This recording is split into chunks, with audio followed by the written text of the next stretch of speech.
sure. What else did we put on our shopping list? Oh, what a mouth-watering smell. Paimon would know the aroma of biryani anywhere. Let's go get some. We can still add it to the list. Well, if it isn't the Traveler and Paimon. Wasn't expecting to see you here. Hello there. Oh, it's been quite a while. So you two are still hanging out together. Dia, didn't you say last time that you were gonna head back to the desert? I said I was going to resign from being her bodyguard, not that our friendship was over. We're still the best of friends. The Homayanis also still post jobs from time to time. Their pay is always generous, so me and the other mercs never pass them up. I told Dia to just stay at our place when she took one of those jobs a few days ago. My parents were delighted. They even said that it always felt like we were missing someone whenever Dia wasn't around. That sounds like something they would say, all right. They're always so welcoming.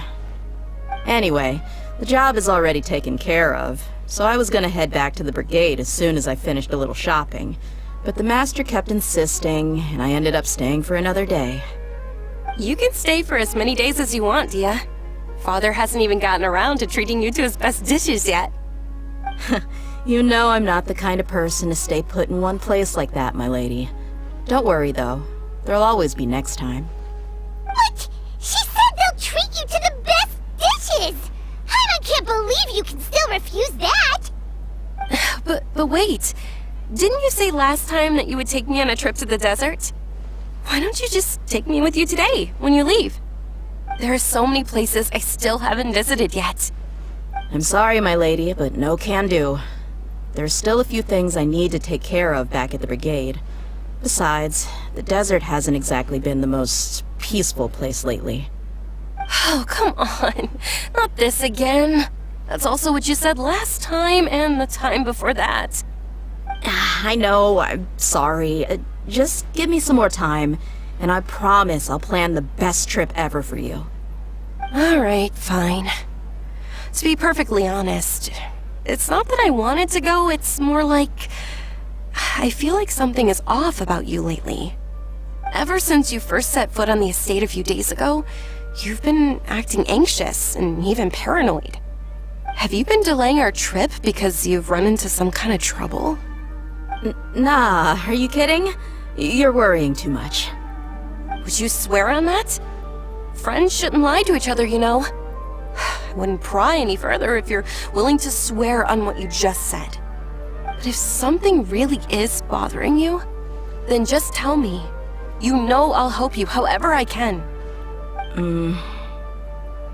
Oh, looks like Dunyarzad was onto something. You're too perceptive, my lady.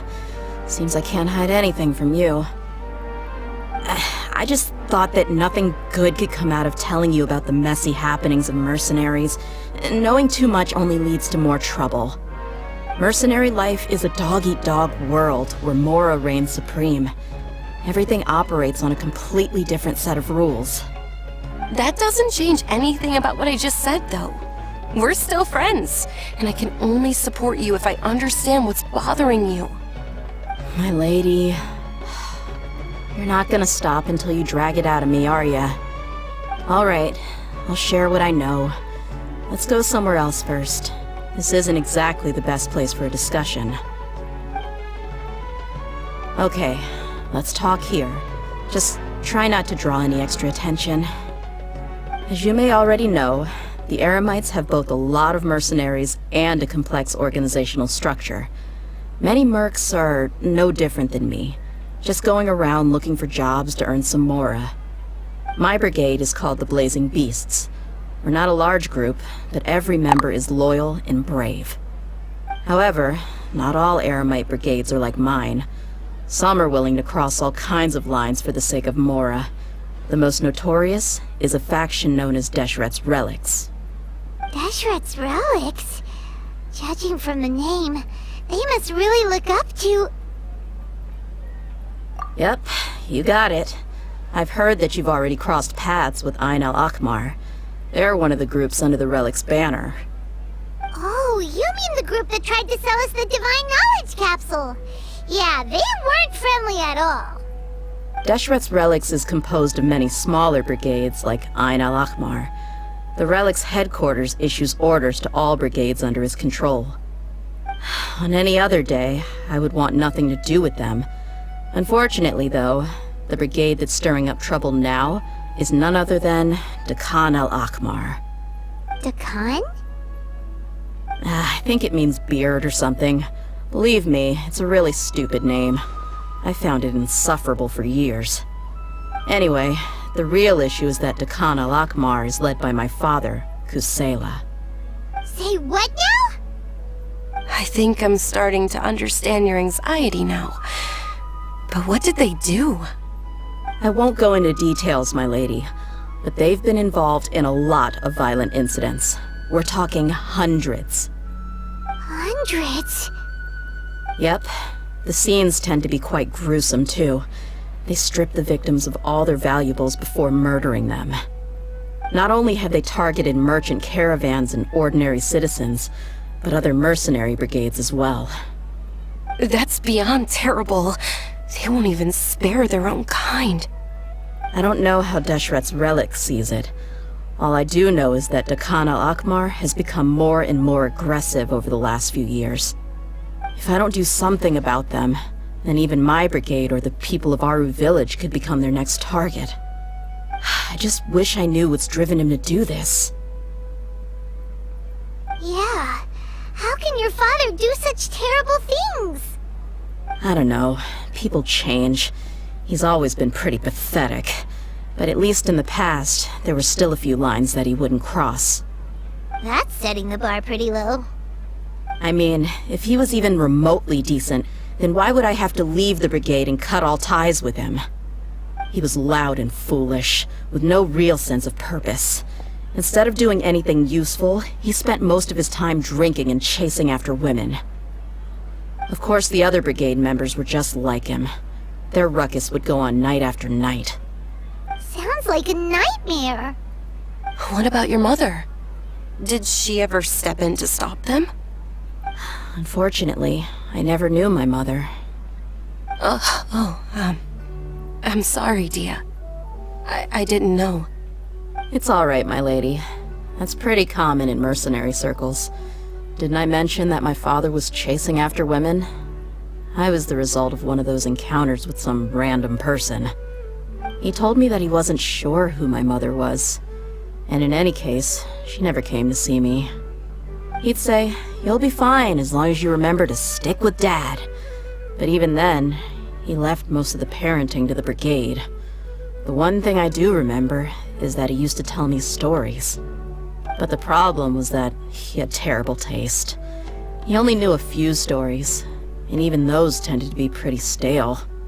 They were tales of desert warriors defeating dragons in the forest, or stories of mercenaries rescuing princesses from rebel armies. Sounds like your typical fairy tales. More or less, yeah.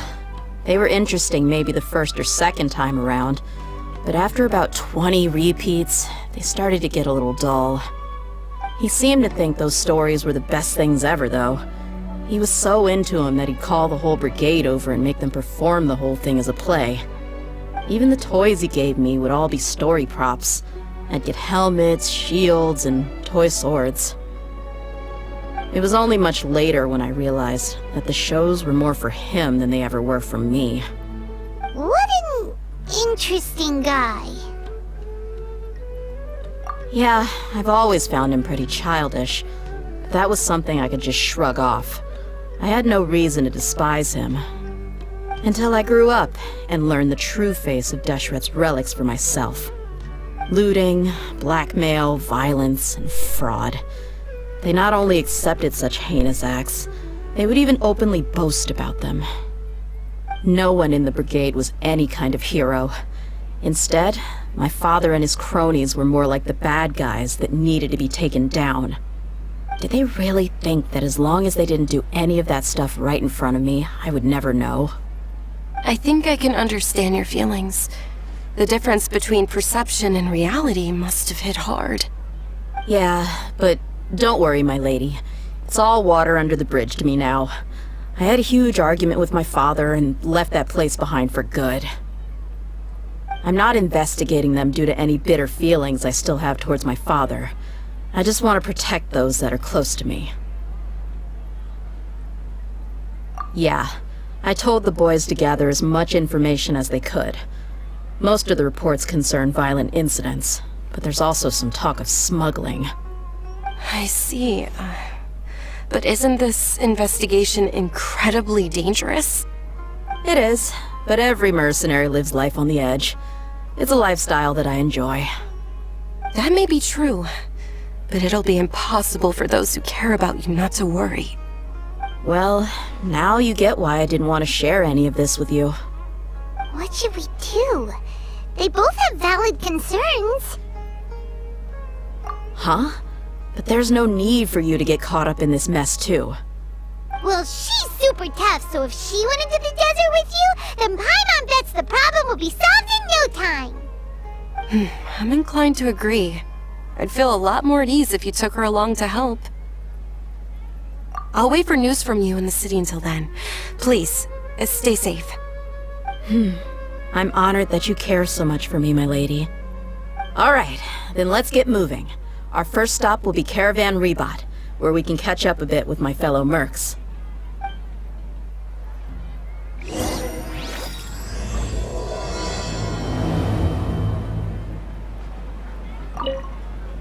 Please be careful. I'll stay in the city and wait for news from you. Just don't do anything reckless, alright?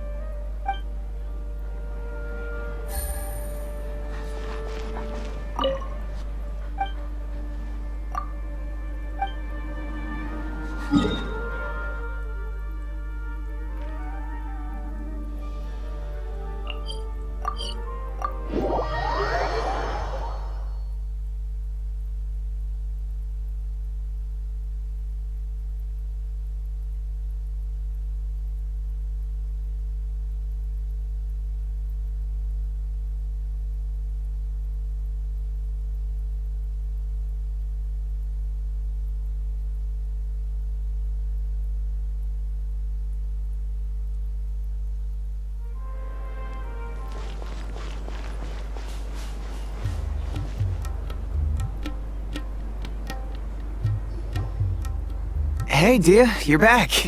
Are these two friends of yours?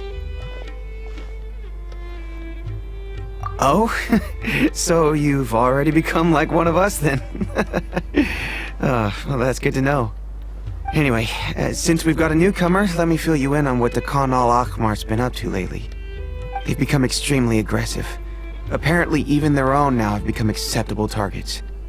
They even attack other relics brigades, just the same as any other mercenary brigade. Even the most ferocious beasts still protect their own. But it sounds like they've thrown that straight to the wind. That's right. Once they've collected enough loot off the other mercenaries, they sell it off to a different brigade, or turn to merchants on the black market. A portion of their profits is immediately exchanged for more food and weaponry to be used in their next violent operation. That's terrible! Yeah, and it really makes you wonder why they're so desperate for Mora. A few days ago, Isham and I trailed them for a while, and even disguised ourselves as merchants to conduct trade with them. We were able to learn a few things from the exchange. Rather than saying they're out to plunder and hoard Mora, it'd probably be more accurate to say that they're experiencing an internal power struggle. Wait, a power struggle? You heard me right. The vast majority of their victims are mercenaries from the other brigades of Deshret's relics. If their only goal was Mora, they could have gone after anybody. The targeted nature of their attacks points to a power struggle between the different brigades within the relics. That's the only plausible explanation we have. Unfortunately, we weren't able to find out anything more specific. It seems they're also trying to keep things under wraps.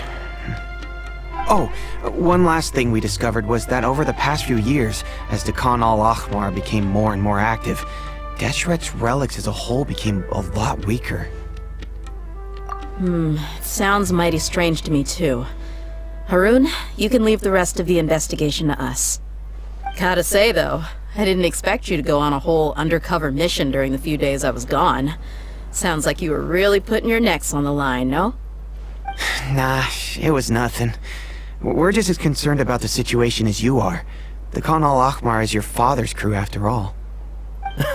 What he said. Besides, Dia, haven't you done more dangerous things than all of us combined? What we did is nothing compared to your experiences. Yeah. And while they went to talk with Khan al-Ahmar, I took a look at the last camp they attacked. Any survivors of the attack were already long gone. There was nothing of value left in the camp. Ah, Hisham and Khalaf. You're here too. We rushed over as soon as we saw you come into Caravan Ribat. Although this new friend of yours looks a little green behind the ears, I'm sensing a special vibe from her. Now that we know you'll have a capable partner with you, we can also rest easy. Hey, what about Paimon? Feel anything special? Oh, you're also planning to tag along with them? Of course! Paimon is the traveler's most important guide. Wherever she goes, Paimon will follow. Oh. In that case, then you'd better take care of her too, Dia. Don't underestimate Paimon! Don't worry about her. She may look tiny and helpless, but she's been through just as many battles as the traveler here. Even if she had only survived on sheer luck, then that alone would still make her quite formidable. I had no idea. I guess I shouldn't judge by appearances. Oh, one other thing, Dia. When you're free, why don't you update the deputy about your upcoming schedule? We held another recruitment event a few days ago, but everyone only came to see the Flame Main. You weren't around at the time, so people were pretty disappointed to only find our crew of rough, unkempt guys.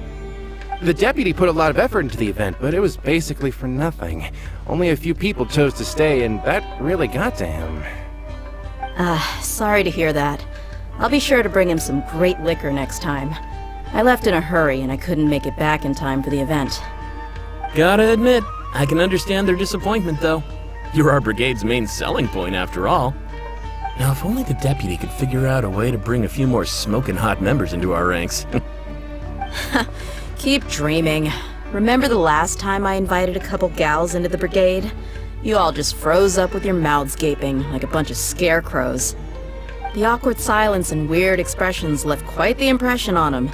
They were originally interested in joining us, but after that, they both told me they were too uncomfortable to stick around. Hey, didn't we agree to never bring that up again? Huh? Wait, are you serious? Why have I never heard about this? I don't think you were part of the brigade yet. Are you kidding me? I missed a once-in-a-lifetime moment like that and you weren't even gonna tell me? Alright. We can tell you about it later. Now's not the time. Hey, don't you try to change the subject. You and Hisham get your butts over here and tell me everything right now. Are they always like this? More or less. There aren't many rules or graces when it comes to mercenaries. We're used to just speaking our minds. If someone starts getting under your skin, you just yell right back at them. And if that doesn't put an end to it, then you just challenge them to a fight. But we also don't tend to take many things too seriously. Being direct and getting it all out of your system as soon as things come up is better than keeping everything bottled up, never talking about it. That's also why I never spare their feelings when I talk to them. If I want to laugh, I'll laugh. If I'm angry, then I'll unload on them. It's hard to stop once you get used to it. Though, I can never do that when I'm with the Homayanis. Hey, knuckleheads! Can you at least tell me the rest of the intel before you go back to your bickering? Yeah, you hear her, Holloff? Told you we gotta focus on the investigation first. I drew up a map. Right here is the spot. There you'll find the merchant caravan responsible for getting rid of the Khan al-Ahmar's looted goods. All you gotta do is wait and ambush them in the evening. They'll have no idea what hit them. Perfect. Thanks for that. Be sure to pass my regards to everyone else in the brigade as well. Will do. You stay safe, Dia.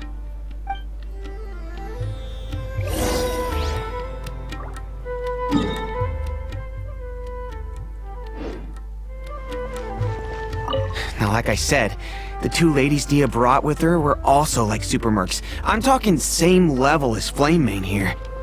Oh, you should have seen it. The aura of the two of them when they were standing together, it was incredible. I was just at a loss for words, that's all. Ah, so pathetic. Hey!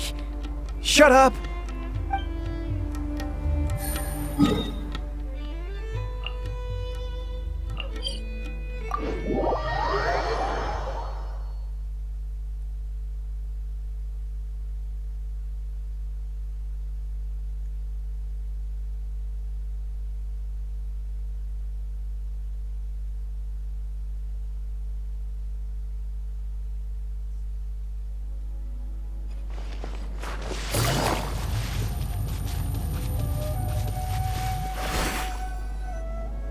This should be the place. Let's find a spot to hide and bide our time.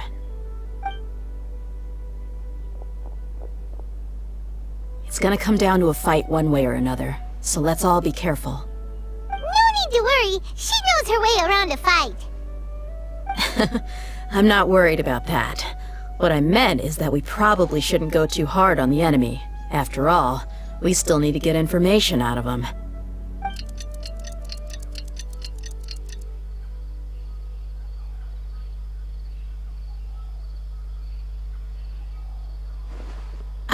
Here they come. You ready? Let's not give them a chance to react and end this quickly.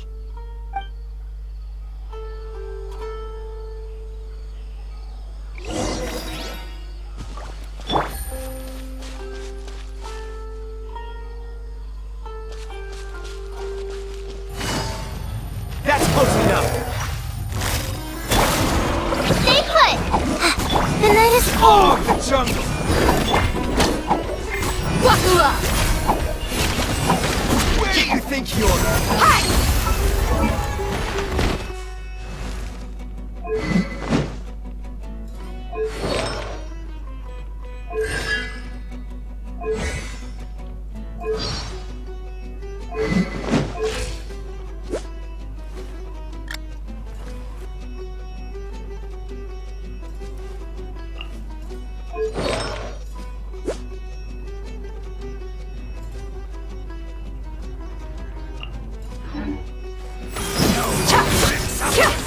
Things are about to get dicey.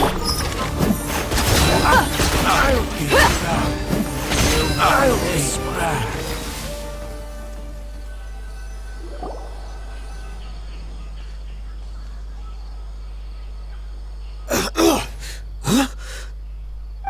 You're... the Flame Main. Good. That saves me an introduction. Alright, time for a little talk. Are you buddies with Dakana Lakmar now? Tell me, what are they after? You know the code of being a mercenary just like everyone else. The first rule is to never divulge key information about our employer. What makes you think I'd talk? Ha! That might have worked on an amateur, but I know you're just looking to protect your reputation. Think about it, though. What's your reputation worth if you won't have the other tools you need to succeed in this line of work? Tools like, I don't know, your limbs or eyes? You've got 5 seconds. You might want to think twice about how much your employer's information is worth to you. Whoa! I'm not joking around. We can do this the easy way or the painful way. 2 seconds! I'll save you the trouble.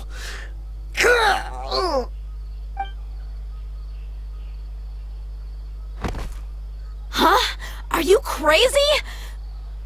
He tried to bite off his own tongue. Quick, search the area for any first aid supplies. I definitely didn't expect him to go that far. Thankfully, the wound wasn't too deep, and he just passed out from the pain. What?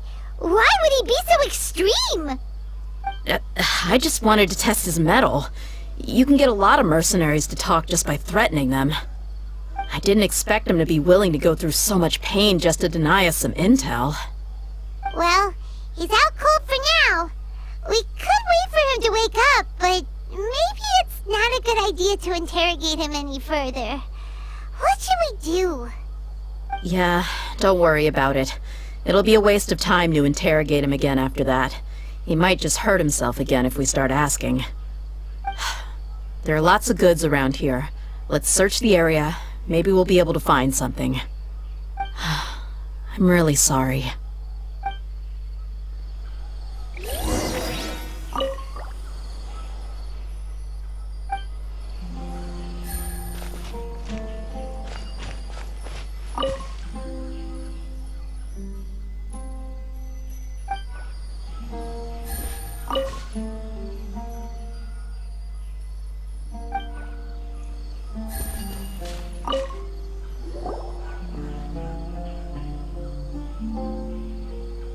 We found a piece of paper with a bunch of names on it. Maybe it's a record of something. Let me take a look. If this really is a merchant caravan, they should have a record of their transactions. Yep. I see an entry for Dakana Lakmar right here. Kusela, Idrisi, Bashar, and Takriti. All familiar names. Dakana Lakmar has been trading for a hefty supply of food, weapons, and medicine. It seems that in the past, they used to receive some canned knowledge as well. This caravan is just one link in their logistics chain. Once in the rainforest, the caravan will exchange the looted goods for Mora, and the funds will then be passed to a specific person. That person will then pack the caravan full of necessary goods, which will then be brought right back to Dakana Lakmar. Wait, why is there no Mora value recorded for the final transaction? No value? Yeah, every transaction before the last one was marked with an exact amount of Mora, but the final one, where they paid for everything to be brought back to the desert, was simply marked as delivered. Perhaps, but they couldn't have known how much they would make off selling the loot. Do they not care about profit margins at all? Anyway, the next part's the records of the goods themselves. There are a lot of entries. Everything was probably sourced from the rainforest. Huh? What's wrong? Shazamon Homayani? Homayani? You mean Dunyarzad's family? Could it just be another family with the same last name? I'd be surprised to find someone with the exact same first and last name. Shazamon Homayani is Dunyarzad's father, and the head of the Homayani family. Just what the heck is going on here? I'm sorry, you're right. I'll consider what we found and not jump to conclusions just yet. But what this piece of paper confirms is that the Homayani family has been providing goods to Dakana Lakmar. What if the Homayanis have been kept in the dark and don't know they've been trading with Dakana Lakmar? That's a possibility, but if that was the case, why is this caravan specifically named Shazamon as their person of contact? They could have just as easily bought goods such as food and medicine directly from Caravan Rebot or Port Ormos. Yeah, funding violence and looting. The brigade gets the goods, and he is paid the proceeds from the sale of the loot. But why would he do something like this? It's not like the Homayanis are in need of money. I honestly have no idea. I've been to their estate many times, and I've never noticed anything suspicious. The only potentially large expenditure I could think of would be the treatment costs for Dunyarzad's Elazar. Maybe they borrowed a lot of Mora in the past? But that's still just a speculation. I don't think the Master would stoop so low to make Mora.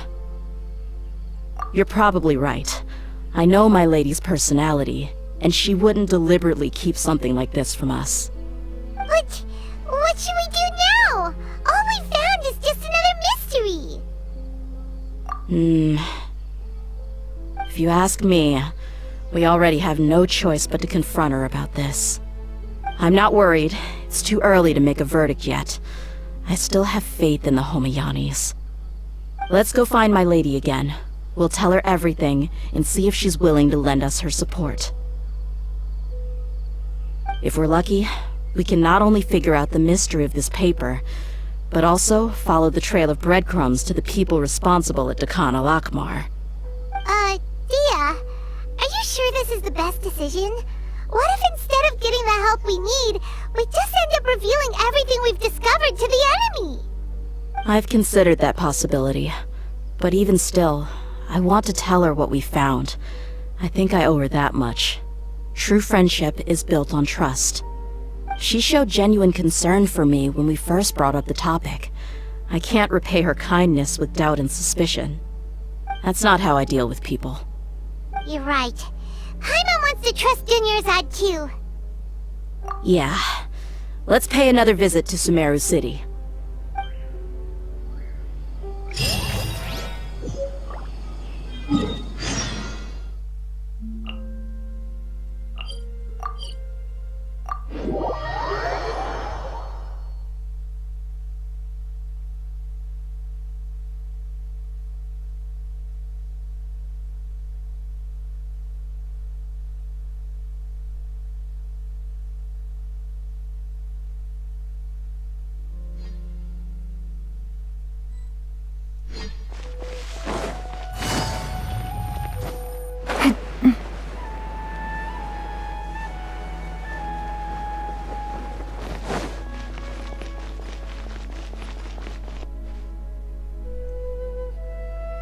We're back, my lady. Oh, you're back a lot sooner than I expected. You mustn't have run into any trouble then. Well, how did it go? What did you come up with? Actually, we're still investigating. It's just that we've discovered something strange. I see. The clues you found have led you back here, in the city? Something like that. Yeah. You all look a little dispirited. Whatever you found must not have been very encouraging after all. Why don't you discuss it with me? Maybe I'll be able to say something to cheer you up? It's okay, my lady. It's not so much about me being upset with my father or anything like that. How should I put this? So something is wrong. Even the Traveler and Paimon have been uncharacteristically quiet. On any other day, Paimon would have already waved to me with a smile and shouted, "Dunyarzad, we're back!" So tell me, what happened? Well? My lady, please prepare yourself for what we're going to tell you next. It concerns the Master. The Master? You mean my father? Okay, I understand. Don't worry about me. I'll listen as attentively as I can. My father has been supplying goods to Dakan al-Akmar? Yeah, it makes as little sense to us as it does to you. I've never doubted the Master's integrity, so I'm having a real hard time rationalizing how he could ever support an infamous brigade like them. Maybe he's not actually aware of the full story and just stumbled into the deal by accident. I can't help but agree with the Traveler. Huh? You mean you feel the same way, Dunyarzad? Thank you for sharing all this information with me. Since you've told me everything you know, I should also tell you about some doubts that I've been harboring for quite a while. In the past, I thought that my father hired a bodyguard for me so that I wouldn't run away and get lost. However, there are plenty of capable mercenaries in the Corps of 30. Why did my father go out of his way to hire Dia? About that. Well, the Homayanis really needed bodyguards, so they reached out to the Blazing Beasts. Later, the Master told me that I was one of the best mercenaries he'd ever seen, and that I should stick around to become one of his bodyguards. He offered me a pile of mora, so I just signed on. Well, but that didn't really answer my question. Just think about it. Why did my father specifically reach out to the Blazing Beasts? Maybe the Corps of 30 just didn't have anyone available, or maybe someone recommended us. I've never given it too much thought. I think I get what you're saying. You think none of this was a coincidence. Precisely. At first glance, nothing seems strange or out of place. But there are many parts of the story that don't actually make any sense. If my father had always been in contact with the Khan al-Akmar, then it would make sense for him to bring Dia into our house. You mean the goal all along was to get Dia to be your bodyguard? No, that's too much of a stretch. I cut all ties with my father a long time ago. He has no control over my life anymore. But that still doesn't rule out the possibility that your father has still been trying to influence your life without you knowing. So, the Master was not likely an innocent victim in all of this? Sorry we put all this on you so suddenly, Dunyarzad. It's okay, Paimon. I should actually be thanking you. Regardless of his reasons, if my father has truly been funding a violent group of mercenaries, then it's my duty to bring him back to reason. But is that really the right thing to do? My father has committed many atrocities and deserves all the punishment that he has coming to him. I have zero sympathy for him. You may call me an ungrateful child, but my feelings will remain the same. However, the Homayani family has treated me with nothing but generosity and kindness. If we decide to investigate this further, we could end up implicating the entire Homayani family. I would be biting the hand that's fed me over all these years. Dia. It's alright, Dia. If anyone were to ask, you could always just say that I'm the one who instructed you to get to the bottom of this. You don't have to do that, my lady. I'm not conflicted because I'm afraid of taking responsibility. Besides, you're the one we should all be worried about right now. Hey, it's still too early to give up hope. What was the thing about friendship again? Right, yeah, trust! You said that yourself, Dia. Besides, there's no point on getting all riled up before we've confirmed all the facts. Thank you, everyone. That makes a lot of sense. I guess I should always remember the trust that I've placed in people. In which case, my lady, could you ask the Master to come out and have a chat with us? Sure thing. I also hope he'll be able to give us a logical explanation. Let's meet at the usual place then. Usual place? Ah, right!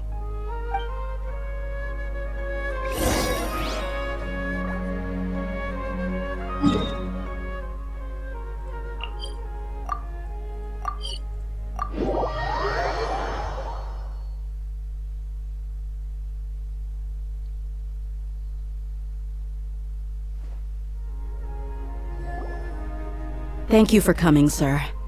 Please allow me to introduce these two. This is the Traveler, and next to her is her travel companion, Paimon.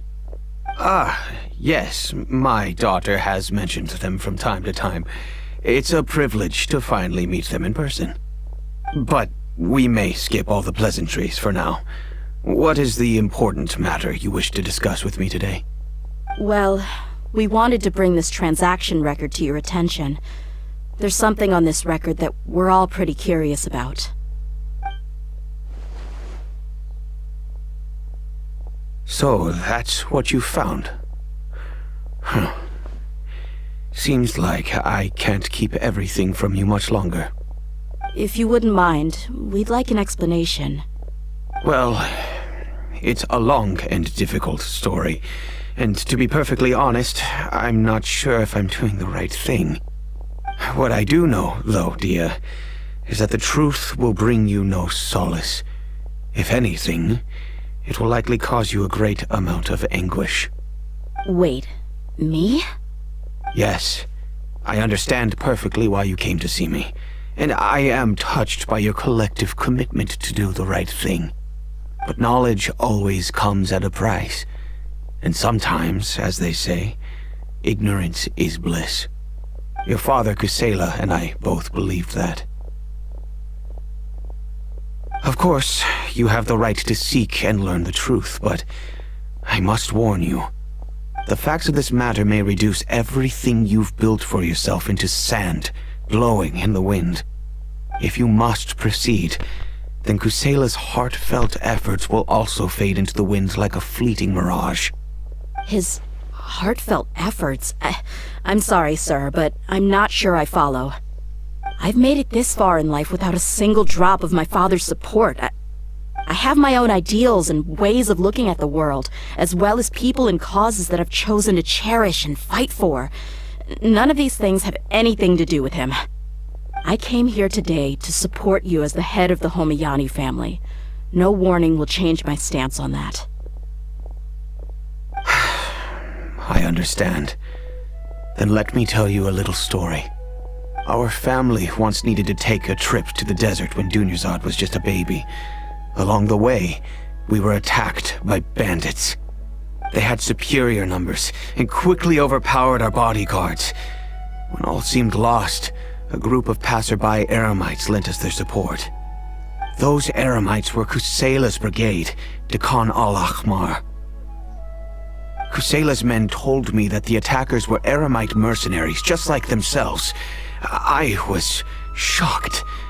Why would Dekan al-Ahmar go so far to save us and not spare the fellow Eremites? Kusela was grinning and walked over to play with baby Dunyarzad. She was startled by his unfamiliar face and nearly started crying. Really? I never knew. He said that he had no particular reason to help us. He just took pity on us because he had a daughter about the same age. We started talking about our children, and I sensed that he was a devoted father. To repay his kindness, I hired his brigade to help out at our estate for a time, and offered everyone generous remuneration. So, that's what happened. It was many years before I saw him again. I almost didn't recognize him the next time he came knocking on my door. The man I knew to be strong and healthy had been reduced to a shell of himself. He couldn't even walk anymore without his cane. So, what happened to him? He was perfectly fine when I left the brigade. I'm not too sure myself. The only thing that didn't change was his cheery disposition. He said there was absolutely nothing to worry about and that he had gotten into a fight. That was all. He then suddenly asked me if Dunyarzad, now that she had grown, would need a bodyguard of her own. At the time, Dunyarzad was going through a particularly severe bout of her Elazar. There was no need for her to have a bodyguard when she could barely leave the house. But he kept coming back to the topic. Come on, it never hurts to be safe. How do you know a bodyguard won't come in handy one day? I was completely lost at first, until he recommended the Blazing Beasts, and in particular, a mercenary named Dia. So he was the one who recommended Dia to you. Indeed. He didn't say it out loud, but it was clear that he saw Deshret's relics as an evil group who would eventually corrupt every member in their ranks. He was already beyond redemption, but he hoped that he would be able to detach his daughter from the vicious world of mercenary life. If Dia could stay in my house and keep working as a bodyguard, then gradually her affinity for the desert would decrease, and she'd be able to leave her previous life behind. And that's why you offered her such generous compensation? Yes, but not just because of that. From the moment that he asked me for that favor, I also began to see Dia as my own daughter. And that's also why I tried to persuade you to stay when you asked for permission to leave. I was willing to spend however much it took. Kusela saved my daughter and I all those years ago in the desert. I could never refuse him entrusting his daughter to me. He was always like that, acting like he's oh so smart and self-righteous. Kusela said that he'd reimburse me for a portion of Dia's fees. I refused to take any mora from him, but he'd always sent me funds anyway. Eventually, I just accepted them as a token of his gratitude. And that went on for a while until I received another letter from him a few years ago. The letter contained a request to help him buy food, weapons, medicine, and even explosive materials. Wait! Isn't that around the time that Dekan al-Ahmar started becoming more aggressive? That's right. When I started to hear some nasty rumors, I became wary. I wanted to meet him face to face to discuss things. But by then, he was no longer receptive to my requests to talk. If I had to guess, it's probably because he doesn't want to put Dia at risk. That thought occurred to me as well. I figured that he probably came to me for help because he had nobody else to turn to. After some deliberation, I decided to send him some food and medicine. I turned down all his requests for explosives and weaponry. I am aware that even such a reduced gesture of support could lead to others coming to harm, but I could not simply reject his plea for help. In the end, it probably was the wrong decision. I plugged my ears to the rumors and just chose a solution that made me feel least guilty about myself. If you can, please tell me where he is now. None of the things he's doing right now make any sense if he's just trying to keep me from getting tangled up in his world. If all he wants to do is steer clear of me, then maybe he shouldn't have brought me into this world in the first place. Oh no. Dia, please don't feel that way. I'm just angry because I can't wrap my head around any of his actions. Another way? I don't know. I knew him, and he was nothing more than a childish brute. I can't understand what's going through his head. But I guess you do have a point. We haven't uncovered the whole truth yet. We still need to figure out his exact actions and reasoning for these last few years. I'll do my best to help. Of course, anything between the two of you would need to be resolved between you and him alone. I don't know Kusela's exact whereabouts. Outside of supplying his brigade with some goods, I tried my best to avoid getting involved any further with him. However, there's a man on the list named Jawed. He used to be a mercenary in the desert and is now a member of the Corps of 30. He's responsible for supplying weapons and liaising with the Dakan al-Akhmar's merchant caravan. I think he should know Kusela's whereabouts. I've heard that he likes to have a few drinks alone and enjoy the cool wind at night outside the tavern. Maybe you'll be able to find him there. Understood. Thank you, sir. Then I guess this is bye for now, unless... I'll stay and be with my father here. To be honest, I'm still a little dazed and haven't finished processing everything quite yet. My father has indeed done something wrong, but if I think about it, I'm also not sure if there was a right way to handle this problem. I feel like our only course of action is to turn everything we know over to the Corps of 30 and let them render judgment. Yes. I am prepared to accept whatever verdict they choose. It's time to face my mistakes.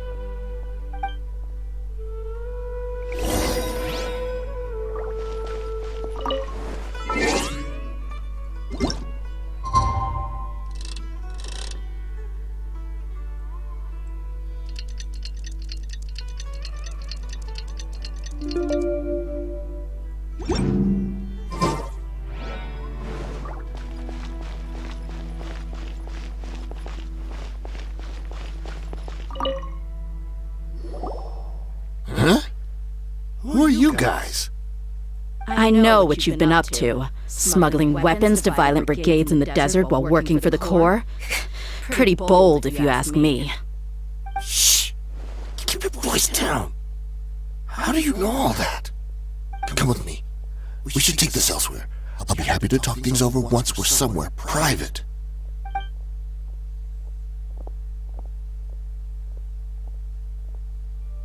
This place should do. Alright, back to my question. How did you all know about me? Don't worry about that for now. You know what kind of punishment you'll face once we report you to the Corps, I assume. Wait, there's no need to jump the gun.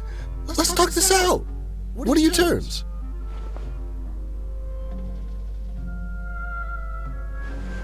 So what's in it for you anyway, Mora? Well, I was a little tight on money at the time, and Kusela took good care of me in the past. I weighed it in my mind, and I couldn't find a reason to turn the opportunity down. I wouldn't only be helping my benefactor, but I could also make some quick Mora.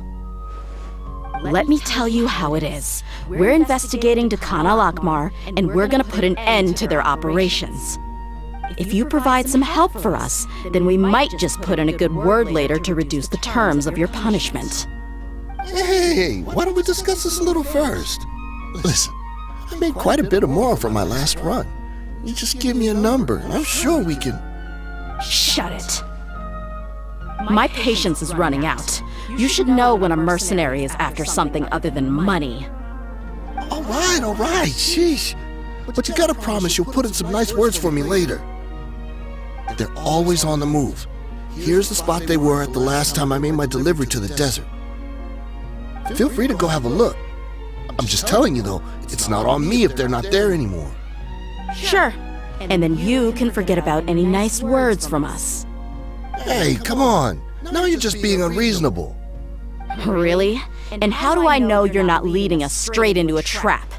Don't forget, you're the one with no bargaining chips. All right, I get it. Why don't you go take a look, and if they're not there anymore, I'll try to figure out something else for y'all.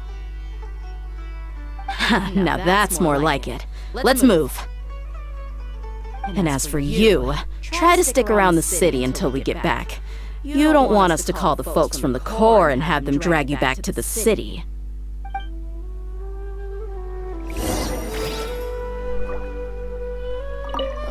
Don't worry. I'm not going anywhere.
Seems like we're in luck.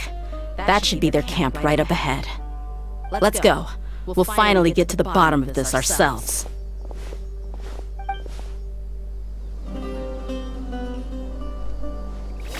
I'm here to see Kusela. Tell him to get out here. Tia, why are you here? You're up! Let's get it on! Yeah! That! Ha! Need.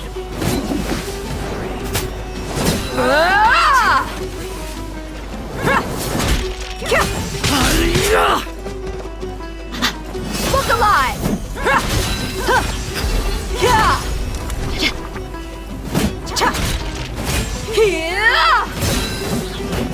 Where do you think you're going?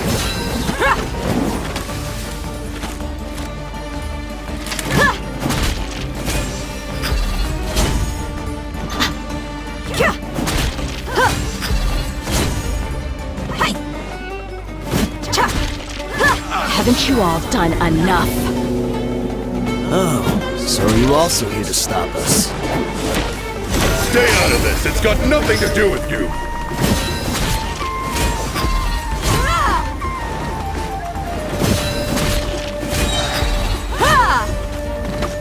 My guiding stars! Take that!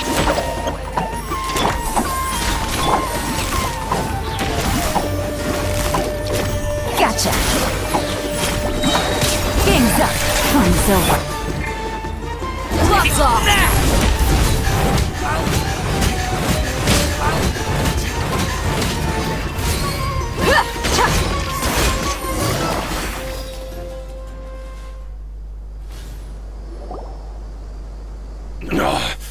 She's so strong!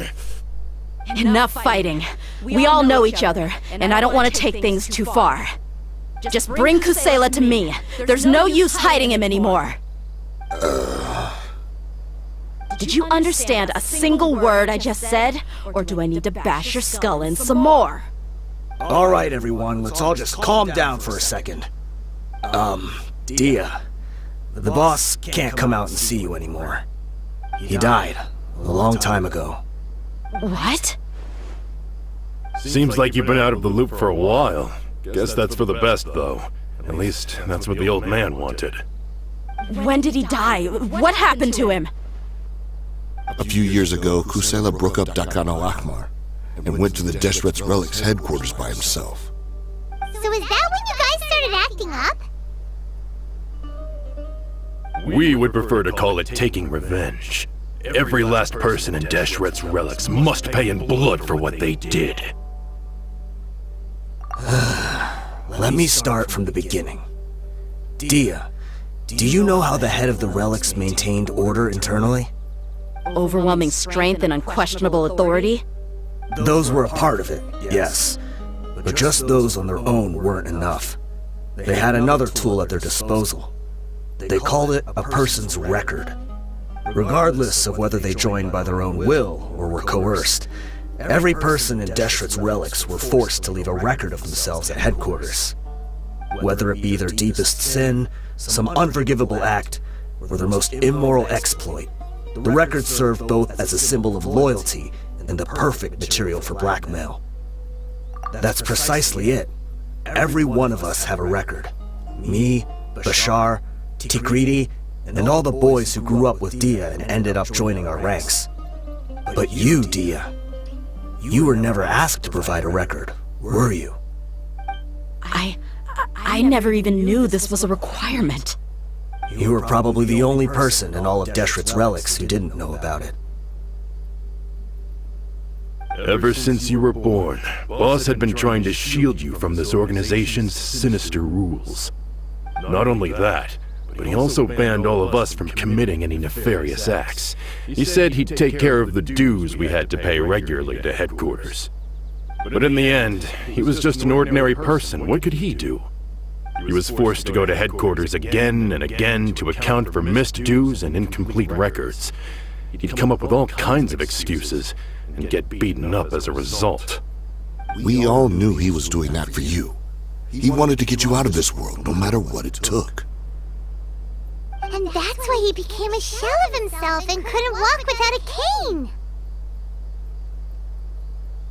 cane. Wait, but that doesn't make any sense. I didn't know about any of this, and I'd never seen him get injured or beaten. Because you were too young at the time. How would you ever tell between wounds from a beating and wounds from battle? When you left home after that final argument with him, he seemed to age by a decade overnight. Even his hair went gray. So, even the blazing beasts were... Yep. It was all his doing. Had he not arranged them to come to you, you probably would have been reduced to a pulp before you ever left the desert. A few years ago, Boss said he needed to make another trip to headquarters. He was already pretty weak then, and we all assumed he was going to get beaten again.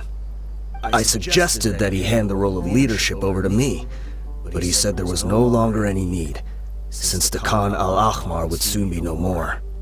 His words made no sense to me, but that night, we heard that a massive fire tore through headquarters and razed everyone's records to ash. Everyone gained their freedom that night. Many members fled, not just from our ranks, but from the other brigades as well. But how could we leave with a clear conscience? All of us who knew exactly what had happened. The boss can't have just died for nothing. Those heartless jerks at headquarters took him from us. From that point on, the sole purpose of the Khan al-Ahmar became revenge. The big fire that Boss started was quite a blow to headquarters' strength. It's given us the opportunity to launch our attack. Even though we're outnumbered, we vowed to see our revenge through to the very end. There were people from headquarters who changed their names and went into hiding. Some fled to other brigades, and others escaped to the rainforest. But we won't let any of them escape our wrath. They'll all pay for what they've done. We've suffered plenty of losses as well. To keep going, we need an enormous amount of supplies, from food and medicine to weaponry and explosives. All we can do is exchange our loot from Mora, and then use that to get supplies. We forged Boss's handwriting and sent out many letters to his former friends. Thankfully, many people were willing to come to our aid. We were also able to attract many mercenaries who shared our goal. We've endured unspeakable pain to win many impossible battles. Deshret's relics have become weaker and weaker, and now we finally have an opportunity to directly strike their headquarters. Paimon doesn't know what to say anymore.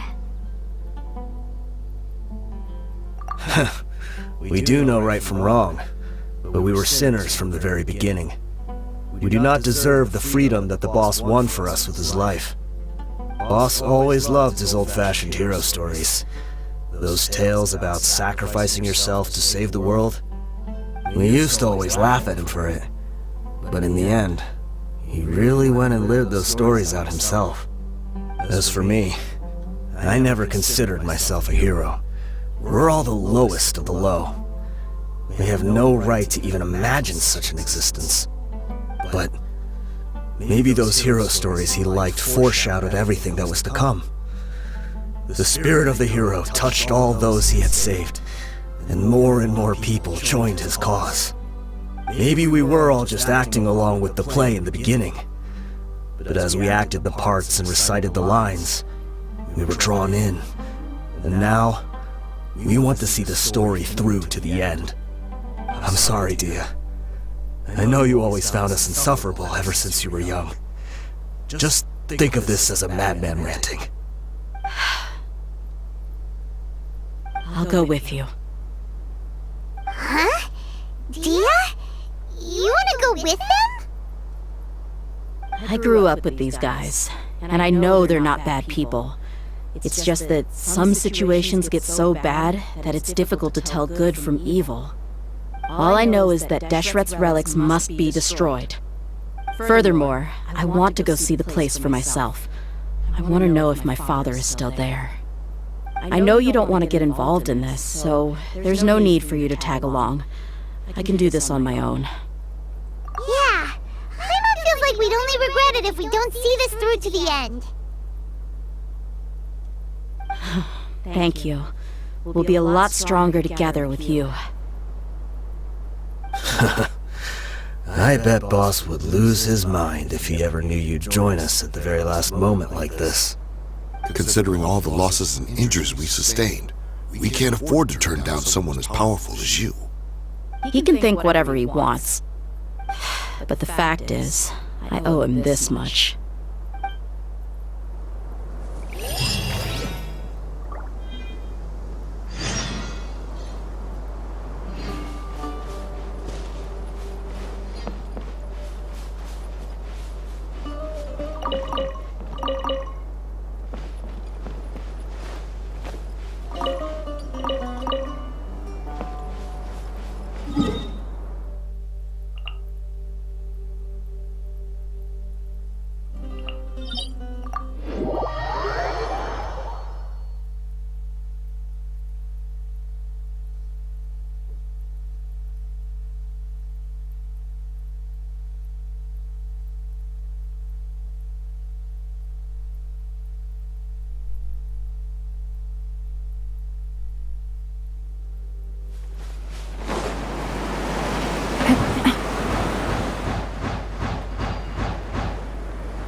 Trouble on the way here.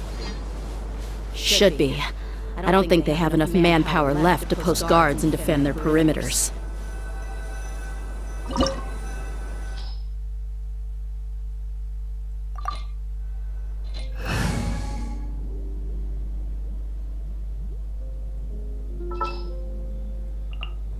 Stay close and you will live.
Wow. Paimon didn't expect it to look like this on the inside. They should all be holed up in here. Don't know how many people they've got left, though. Who cares? We'll round up all of them. Still, we should be careful. Even if they've only got one shot left, it could still take us out. Yeah, we'll know what they're really capable of once we've landed some hits on them. Deshret's relics may have been a force to be reckoned with before, but their name means nothing now. Yeah, they don't stand a chance with you here. I'll take the lead. I've been here once before.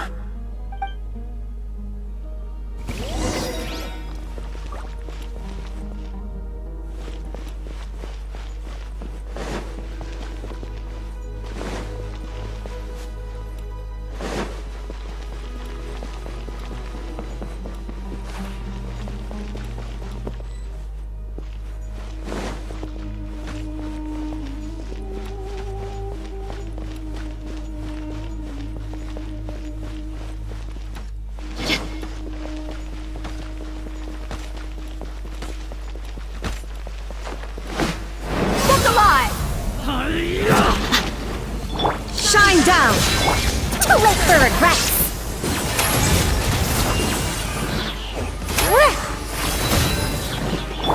Stay put.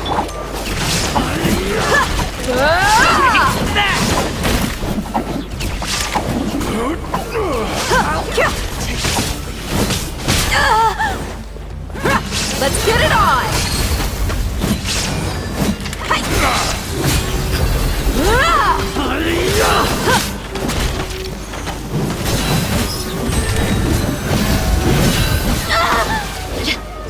Don't be scared. Inazuma shines eternal! I'll be back. Illusion shattered!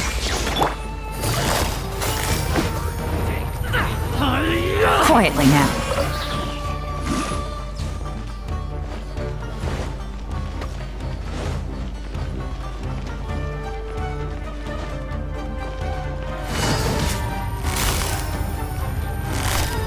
Busted. Chop. Here comes the catch. There is no escape. Stay put.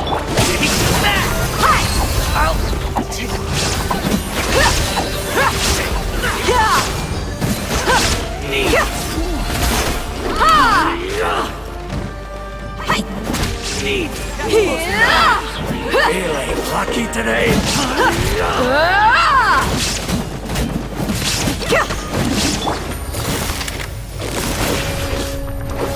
Gotcha. Try to keep Game's up. Fun's over. We'll see about that. Gears of the storm.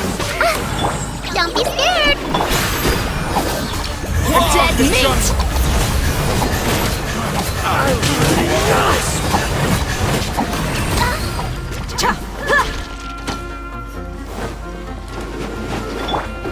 Torn to oblivion. This way, follow me. We're almost there.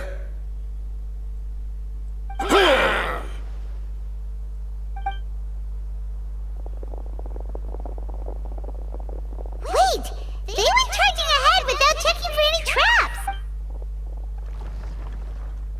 Hey, you guys okay? It seems like we just got trapped in here. Don't think we triggered anything else. Watch out, the enemy's coming from ahead. Well, now that things have come to this, seems we'll have to fight our way through. Don't worry about us. We knew something like this. Let's go! We can't let the boss down! Let's check if there's another way. The sooner we can make it through to help them, the better. Let's see. I think I see a way through over there, but it's being blocked by something. Okay, let's go.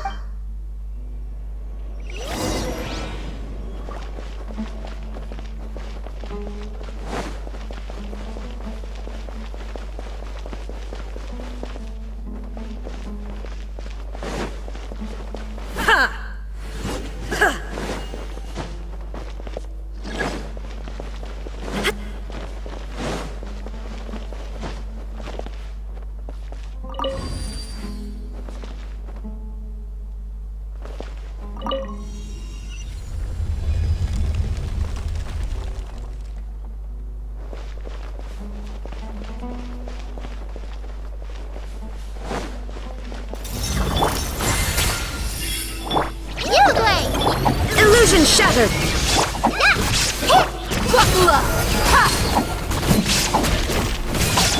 Busted! Shine down! Stay put.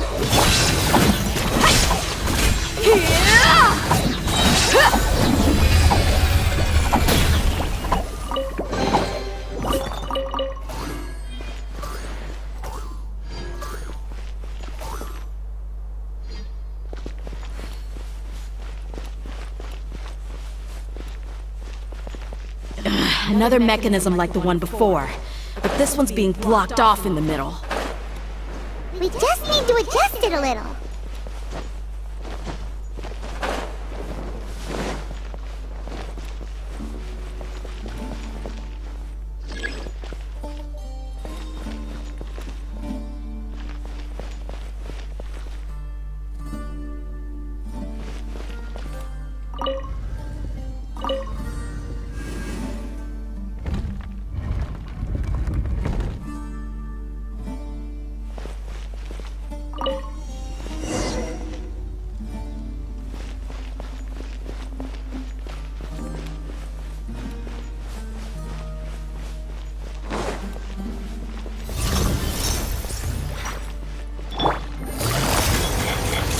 Gotcha! Dare to mess with me! Look alive! Hi!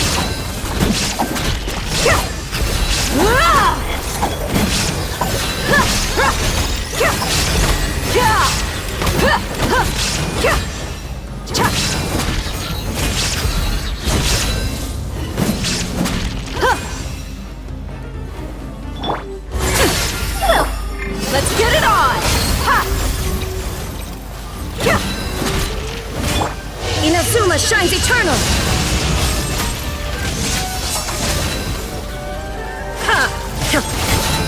Illusion shattered!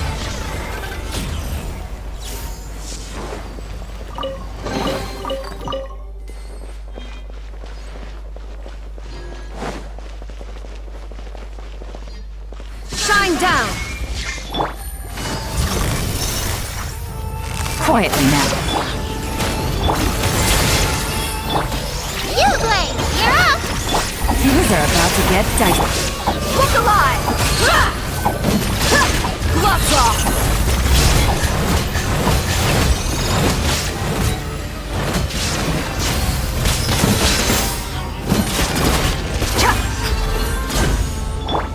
Pain, pain, go away. There is no escape! Ha! Ha!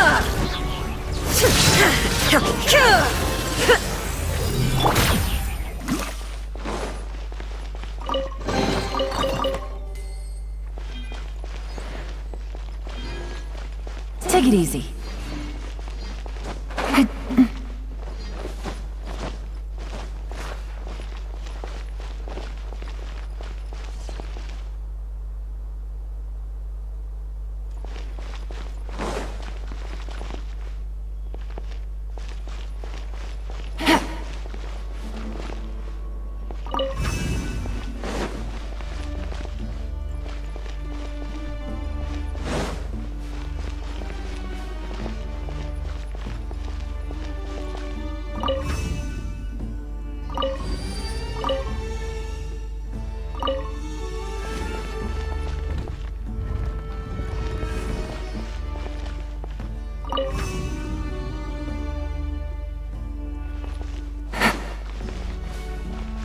Take it easy.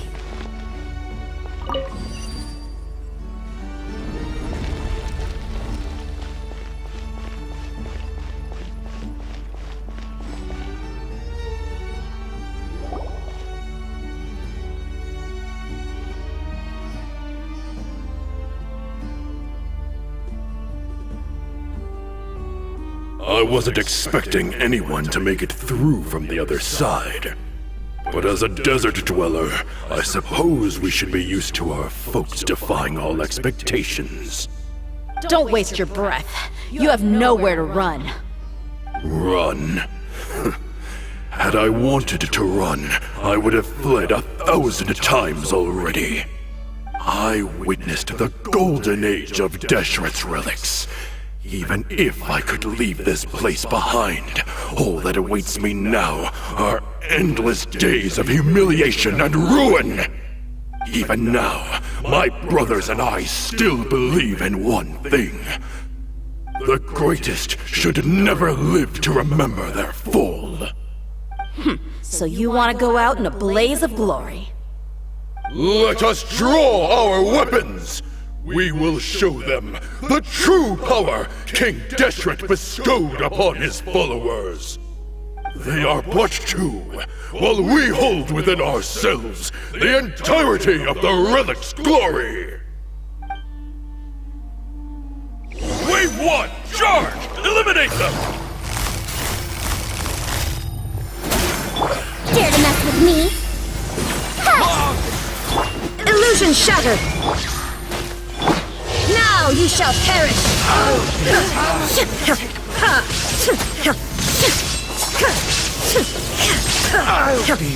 Don't think that you've won. We're just getting started. Here comes the catch!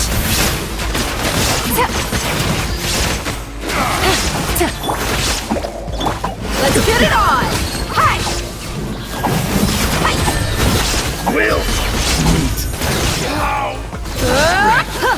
King Deshret will not abandon any one of his followers.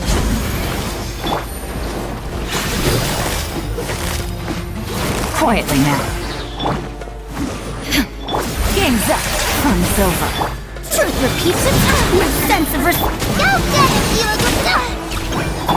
Inazuma shines eternal! Now testing my patience. Will meet.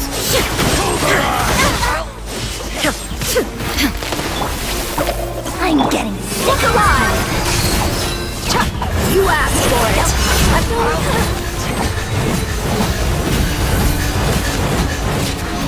How regretful. Brothers! With me, this is where we'll prove our faith. You all just want to die? None of us plan to leave this place alive!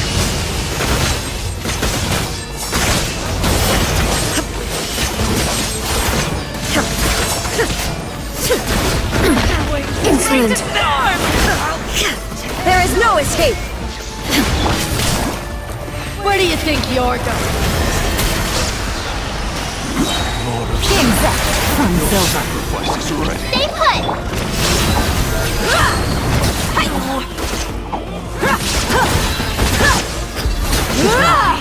But we'll meet again. You ain't messing around!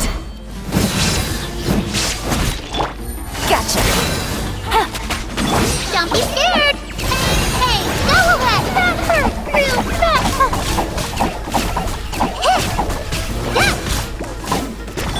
Inazuma shines eternal! Quietly now. Here comes the catch. Gloves off! Pound into the ground! The golden slumber.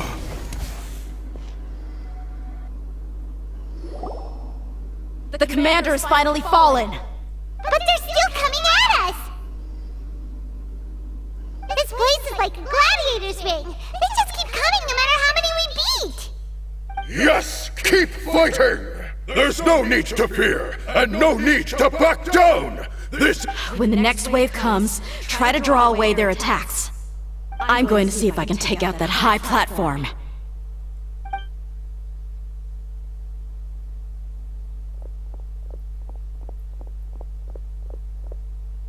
Get out of my way!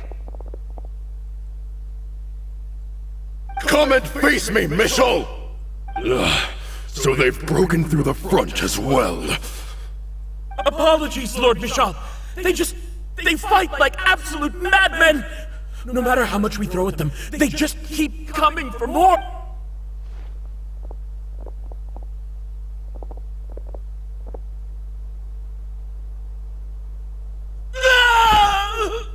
So, it would seem like this is the end. Time to pay for everything you've done, Michel. You think I would give you that opportunity? I will be buried in the sand, alongside all the rest of our fading glory.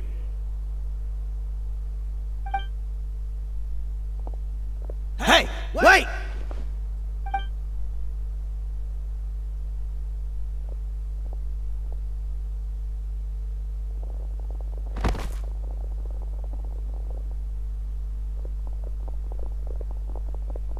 We were too late. It's over. There's no more need to fight. But if you're still going to cling on to your so-called mercenary's pride, then I'll give you all a good beating as well.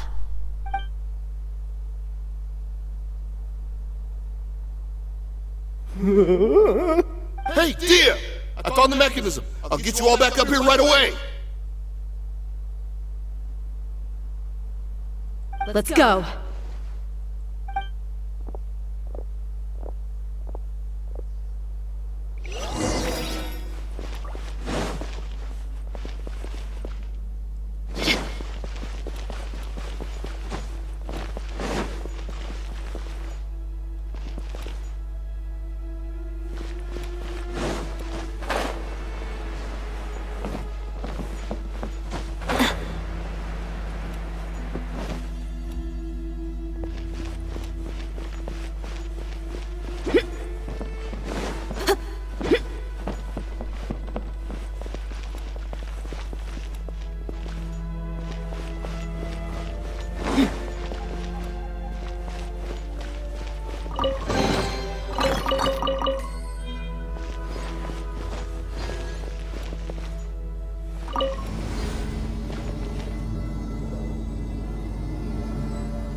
Who are you filthy rats? And why are you always pestering us? You call yourself a member of the infamous Deshret's relics, and you still can't even tell who's made it all the way to your headquarters?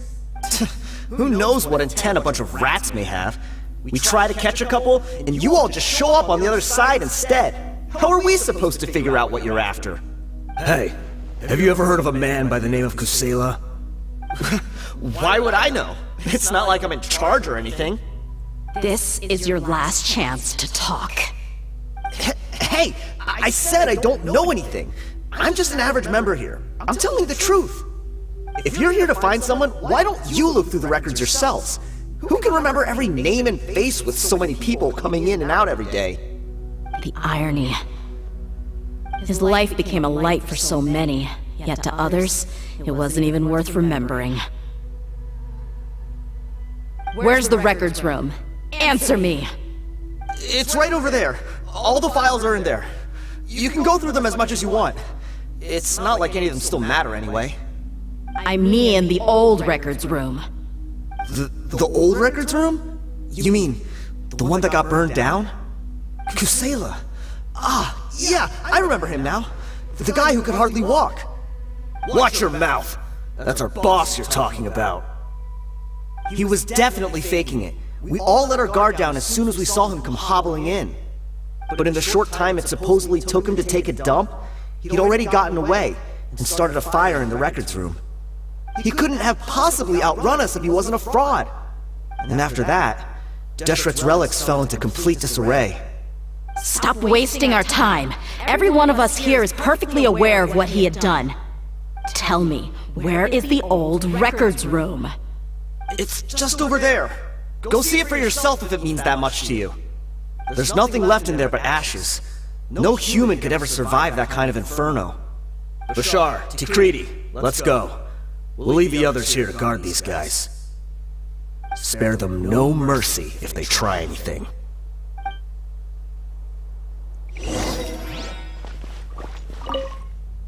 I've already told you...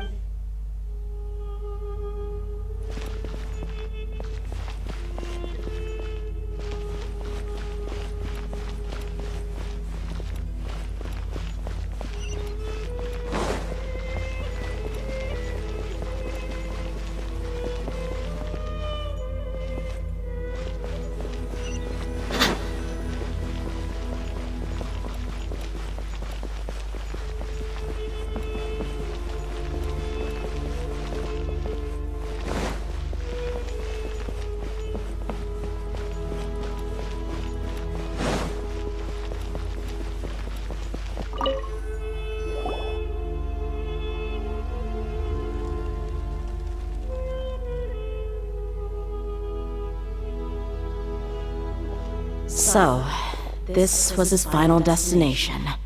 How did he do it? Getting past all the guards with a limp and sneaking in here to start a fire? If he was nimble enough to do that, then he must have been able to get out of here after starting the fire, right? Tia. I'm sorry. I know it's just wishful thinking. Let's look around. Maybe we can find something that's been left behind.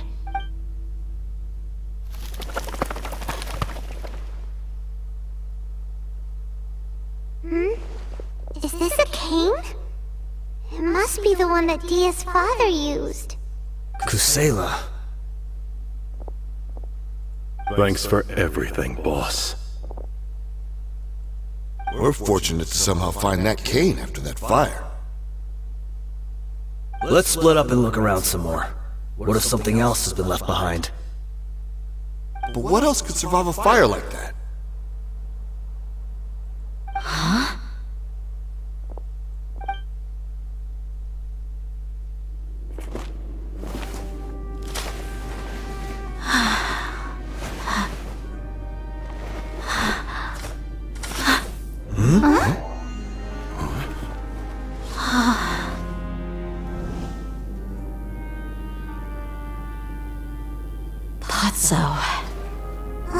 Wait!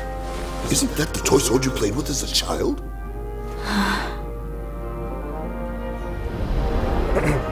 The dragon is no more, for Princess Dia has slain it! Its head now hangs above the city gates. Her bravery has brought eternal peace and prosperity to us all. Dia, come on. This is the most important line. You can do it. But Dia, you defeated the dragon. Everyone's waiting for your speech. Still too shy, huh? All right, I'll do it. I hereby proclaim our victory. Evil shall plague us no more.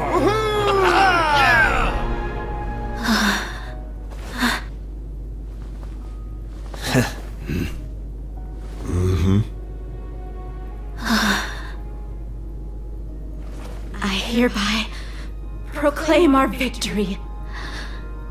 Evil shall plague us no more, Dad.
What's this? Don't you remember? Paimon what she would do if she were to wake up tomorrow with loads of money. And Paimon said that she would get boatloads of tasty snacks. You looked super confused at the time, but said it was an adorable thing to say. These opportunities don't come by often. So today, Paimon's gonna treat you to a special crash course on Paimon's life philosophy. Hey, come on! Paimon's not that stingy. Anyway, the point is that you should eat to your heart's content. You'll feel better for sure once you've gotten something in your tummy. Dunyarzad will also be here shortly. She's already heard that we're back. Aw, thanks you two. Honestly, this is very unlike me. I just had a lot on my mind on our way back, so I didn't know what to say. My chest was filled with all kinds of intense emotions. They just shook me even more than all the feelings we've shared during our previous adventures. But when everything came to an end, those emotions also vanished without a trace, and I was left feeling more empty than ever before. It was as if I'd lost the thing that was most important to me. Yeah, you're right. To many mercenaries, Mora is the most important thing in the world. But perhaps to us, it's the most worthless thing of all. Idrisi and the others all used to say that they would quit if there was no Mora to be had. But when it came to avenging my father, there was no Mora to be made anywhere. My reality shattered when I found out that the father who always told me hero stories was in fact a bad guy. But look at me now. Am I any different? Despite all my promises about never forgiving him and never trying to understand him, I still went to such lengths to find out the truth, and nearly even shed tears for his sake. We're hypocrites, all of us. Yeah, you're right. It's just a pity that we often only recognize our true feelings after it's already too late. You're back! Are all of you alright? Ah, there she is. Yeah. Many people from the Corps of 30 came over, and I just wrapped up everything with my dad. All I can do now is wait for their verdict. Huh? Dia, you're looking quite down again. Paimon will explain. A lot happened while we were gone.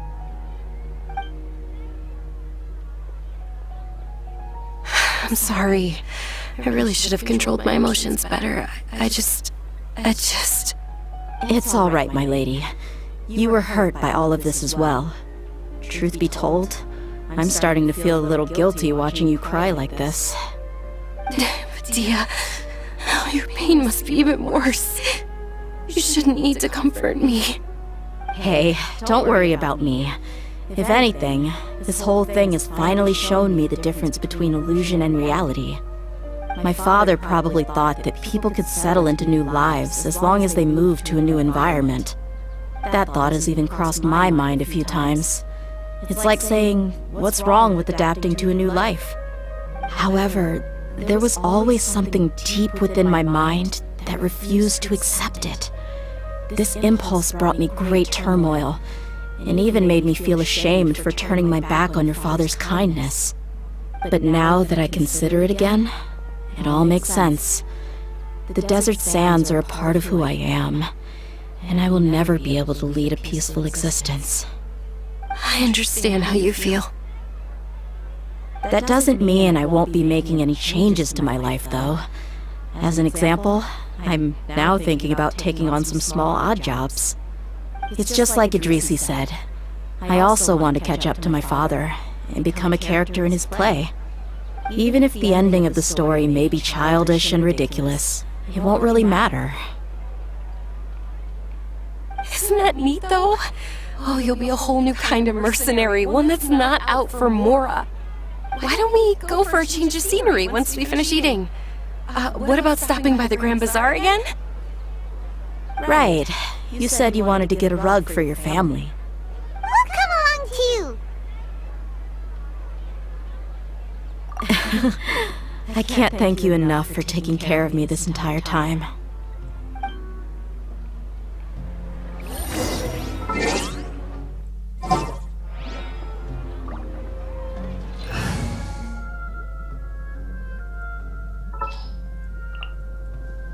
and to broaden the horizons again.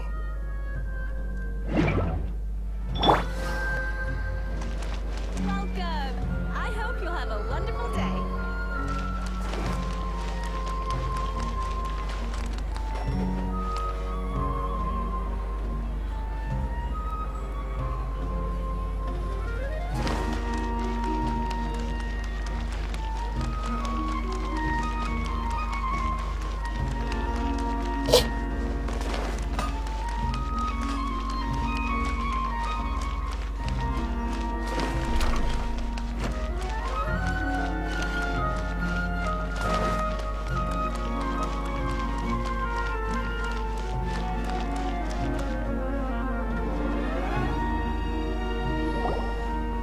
Oh, this rug here is quite something. The craftsmanship is exquisite, and the fabric is also of high quality. Ah, here you are. Finally, I found you. Hey! Aren't you that mercenary who bit his tongue? You can still talk? Wait, are you here to take revenge on us? What are you talking about? Do I look like I could take you all in a fight? I just came here to give you something. I'll be on my way to give myself up to the Corps after this. Once I woke up, I hurried to the Khan al-Ahmar's camp, hoping to alert them to your presence. But when I got there, I found no one except the members who were still too injured to move. Ah, so you probably got there after us. Yeah, they told me that they had exacted their revenge, and everyone had turned themselves in to the authorities. Even that last camp was not going to last for much longer. I had joined the cause to repay an old favor from Kusela. Now that everyone's already turned themselves in, I might as well do the same. One of the injured members gave this box to me, and told me that it contained some of the old man's last possessions. Everything left in the camp will get confiscated, so I figured I should get this to you before the Corps could get their hands on it. Thank you. No worries. We are all just living our own truths. There's no need to comment or judge anyone. So this box contains everything that Dia's father left the— Well, back in the day, the first thing he did with any Mora was spend it on things like drinks and meat. But let's see what's inside. What's this? It's just a bunch of junk. It kinda stinks. Perhaps it's just been left unopened for too long. A handwritten copy of a storybook. The paper's already yellowed, and it looks like it's about to fall apart. It was against the Academia's rules to possess books for personal use. If he was going to break that rule, he could have at least copied something useful. That probably means this was really important to him. And here are a few bags of children's snacks. The packaging's completely deteriorated. Maybe that's where the smell was coming from. Did he get those for you? Yeah, but here's the thing, though. Even when I was a child, I was never a fan of these kinds of snacks. He'd always say that he got them for me, but in the end, he always ate more than I ever did. Who even leaves snacks in a box like this anyway? Isn't that just common sense? Forget it. Let me see what else is in here. A razor, some buttons, some round iron tiles, a wooden toy puppet, a wool scarf, which from the looks of it probably belonged to a woman, and a hair clip? Why are these things here? I'm suddenly feeling a little scared. I'm sorry, my lady, but this is just the kind of man he was. He probably saw this box as some kind of personal trash heap and dumped any and everything in there. 2 empty liquor bottles. Tell me, you guys, are these the kinds of things that a normal person would leave behind? Huh? There's something in the bottle! Oh, you're right. All right, I got it out. It seems to be a piece of paper with some writing on it. The bottom part's all damaged from moisture, though. Let's hope the writing didn't smudge. I was suddenly seized with an urge to write a letter after finishing this bottle. I just folded it up and left it in the bottle, though. If I end up forgetting about it, it won't really matter. To Dia. It's a letter for me? It's all right. I'll just read it out. If he went to the trouble of writing a letter, there must have been some important things that he wanted to say. Or at least record down. My condition's becoming worse and worse. Can't even walk without a cane anymore, much less go out and have fun. Guess I don't have many days left. If you're reading this letter, then I suppose I'm already long gone. You were adorable as a baby. Everyone loved you. And regardless of whether you were crying or laughing, everyone enjoyed having you in the group. But once you grew a bit older, you were no longer nearly as happy or cute. It's probably Idrisi's fault. He was never up to any good. Can you believe this guy? He can point the finger at himself. Anyway, back to the point. To summarize, I'm writing this so you would know not to feel sad for me, even if you end up finding out the truth. The reason being that I was never your father to begin with. Wait, what? Surely, he must be joking, right? I don't know. I was quite formidable when I was young, and 100 times cooler than some so-called flame main. Really felt like the whole world was under my feet. With just a teeny tiny bit of effort, I felt I could rule over the entire desert. But as fate would have it, I went out into the desert for a drink one day, and discovered a baby in the sands. It was you. You were just lying there, small and helpless. You were so tiny that if the wind blew for just a little while longer, you would have been buried forever. But your cries were so loud they made my head hurt. Now that I think of it, you really were a bundle of energy. Sounds like he's serious. I told Idrisi and the others that I had slipped up with a woman while out and about. None of them even doubted me. I'm sorry that I had to lie to them for so long, but I really had no other choice. I was their most esteemed leader, after all. It's not like I could just tell them that I suddenly wanted to play at being a father. At this rate, I'll puke up all the liquor I just drank from this bottle. Anyway, Dia, you possess the kind of freedom and kindness that we could only dream of. As far as how you should live your life, that'll be up to you to decide. That's the end of the letter. In the end, he was still thinking of me as a little child. I suppose, or I would have suffocated under the sand a long time ago. He was a good father to you. The fact that he wasn't a blood relative doesn't change that. Yeah. It's just a pity that we had to learn the truth of everything like this. Do you already have some ideas about the decision that he wanted you to make? I do. If he first found me alone in the sands, then I want to try my hand at finding the person who abandoned me. I just have one wish. To tell them a story. That there once existed a childish and foolish jerk with a heart of gold. And that only under his care was I able to grow and mature into the person I am today. If you end up finding any leads, can you share them with us? We go on adventures all the time. Maybe we'll be able to find some information for you. Sure, I appreciate it. I wasn't expecting you to be so enthusiastic.